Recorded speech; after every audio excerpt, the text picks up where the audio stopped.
कैसे बिगड़े India Canada relations?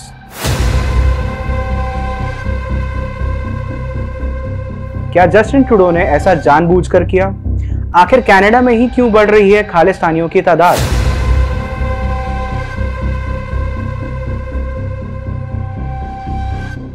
क्या जस्टिन ट्रूडो को कनाडा की इंटरनेशनल इमेज की कोई फिक्र नहीं है? क्या ये जस्टिन ट्रूडो का कोई पर्सनल वेंडेटा है?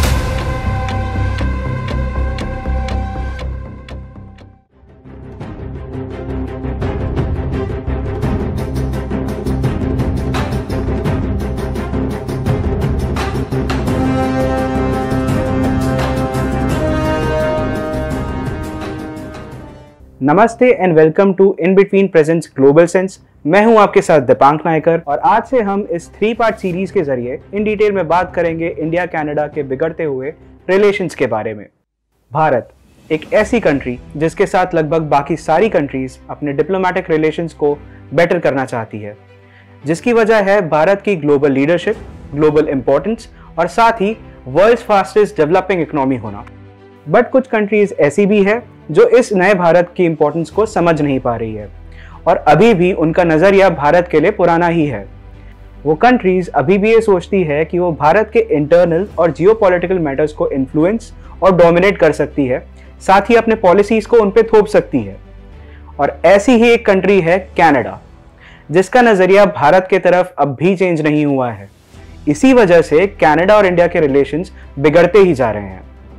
ये पूरी कहानी शुरू होती है कनाडा में लगातार बढ़ते हुए खालिस्तानी प्रोटेस्ट और वॉयलेंस से, जिसने इंडियन कैनेडियन कम्युनिटी और इंडियन स्टूडेंट्स को रिस्क में डाल दिया है।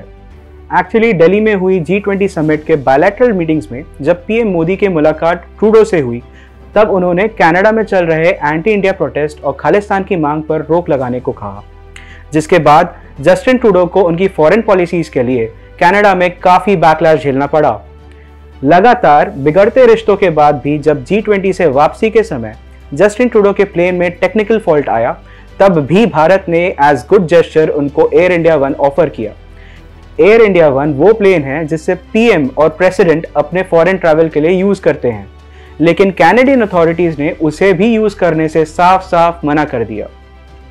हद तो तब हो गई जब ट्रूडो ने कैनेडियन पार्लियामेंट में बिना किसी प्रूफ के सिर्फ एलिगेशंस के बेसिस पर हरदीप सिंह निज्जर के असैसिनेशन में इंडियन अथॉरिटीज के इन्वॉल्वमेंट की बात कह दी। बट इंडियन अथॉरिटीज के इन्वॉल्व होने का प्रूफ आज तक नहीं मिल पाया है। Mr. Speaker, today I'm rising to inform the House of an extremely serious matter. I just informed the leaders of the opposition directly, but I want now to speak with all Canadians. Over the past number of weeks, Canadian security agencies have been actively pursuing credible allegations of a potential link between agents of the government of India and the killing of a Canadian citizen, Hardeep Singh Nijjar.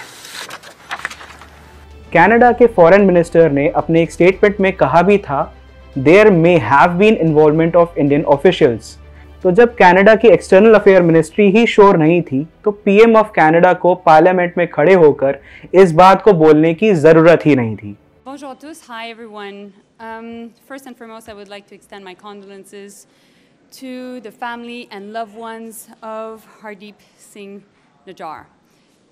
यहाँ बात आती है maturity की, क्योंकि जब external affairs ministry ही sure नहीं थी, तो पीएम को इस टॉपिक को पार्लियामेंट में उठाने का कोई सेंस ही नहीं बनता है। ट्रूडो अच्छे से जानते हैं कि इस इंसिडेंट का असर उनके इंडिया के साथ रिलेशंस पर पड़ेगा।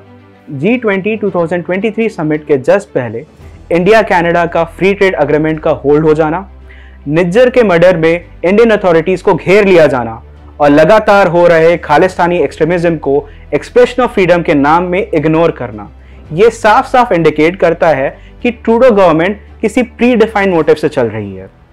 पीएम ट्रूडो का ऐसा कदम उठाना कहीं ना कहीं उनके पर्सनल वेंडेटा को भी शो करता है। ऐसा हम इसलिए कह रहे हैं क्योंकि ट्रूडो की पॉलिसी हमेशा से इन फेवर ऑफ खालिस्तानी ही रही है।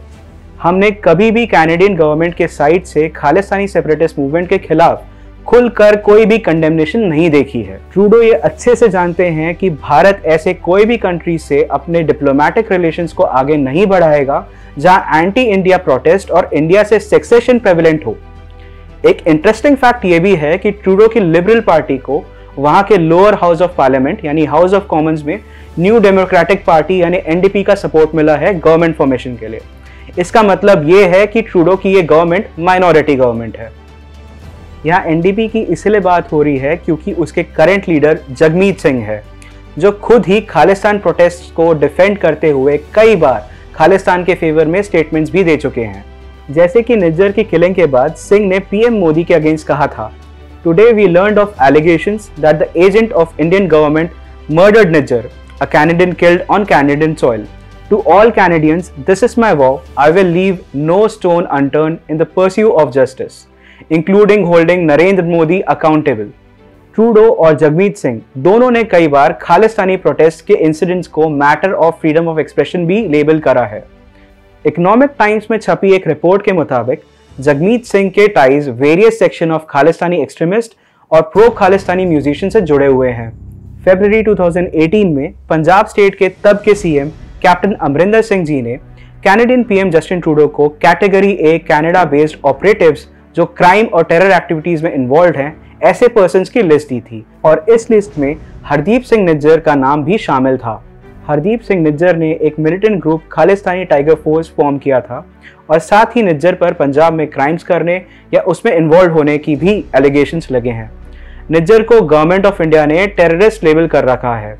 निज्जर 2007 के पंजाब सिनेमा बॉम्बिंग में भी शामिल थे।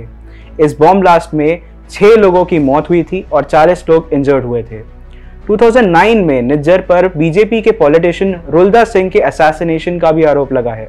2016 में इंडियन गवर्नमेंट ने निज्जर के बारे में अपने कंसर्न्स कैनेडियन अथॉरिटीज को शो करी थी एंड इवन कैनेडियन पुलिस ने यह माना भी था कि वो निज्जर के ऊपर लगे एलिगेशंस के बारे में अवेयर है, बट कैनेडियन पुलिस ने कोई एक्शन नहीं लिया था। जुलाई 2022 को भारत की एनआईए ने निज्जर के बारे में इंफॉर्मेशन देने पर $1.2 मिलियन का रिवॉर्ड भी अनाउंस किया था। द वॉशिंगटन पोस्ट में छपी एक खबर के हिसाब से 18 जून 2023 को 3 मास्क्ड मैन ने निज्जर को सरे ब्रिटिश कोलंबिया के एक गुरुद्वारे से निकलते समय शूट कर दिया। ऐसा ही एक और व्यक्ति सुखदोल सिंह गिल, जो एनआईए की मोस्ट वांटेड लिस्ट में भी इंक्लूडेड था, को भी मार दिया गया।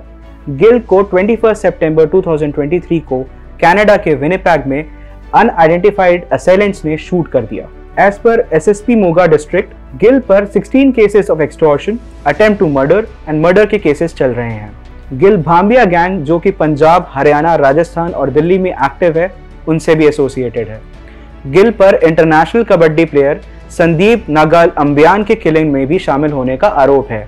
स्क्रोल में शेयर की गई टाइम्स ऑफ इंडिया के एक आर्टिकल के मुताबिक Sukhdol Singh Gill Khalistani tiger force KTF के डेजिग्नेटेड टेररिस्ट अर्शदल्ला का एसोसिएट भी था।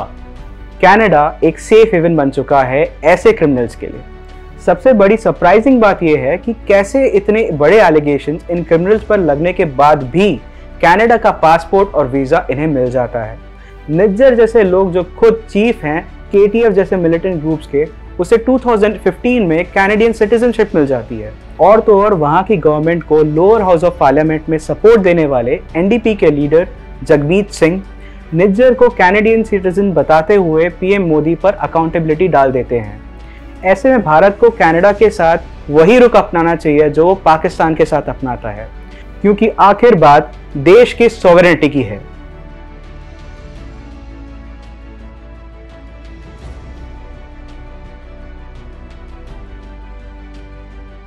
हमारे अगले पार्ट में अब जानेंगे कि कैसे ट्रूडो की फॉरेन पॉलिसी कनाडा के इकोनॉमी को बर्बाद कर रही है और भारत के साथ रिलेशंस बिगाड़ के कनाडा को कितना बड़ा नुकसान हो सकता है। ऐसे ही इंफॉर्मेटिव वीडियोस के लिए कीप वॉचिंग इन बिटवीन। हमारे चैनल को लाइक, शेयर और सब्सक्राइब कीजिए। साथ ही पार्ट 2 के लिए बेल आइकन दबाना ना भूलिए।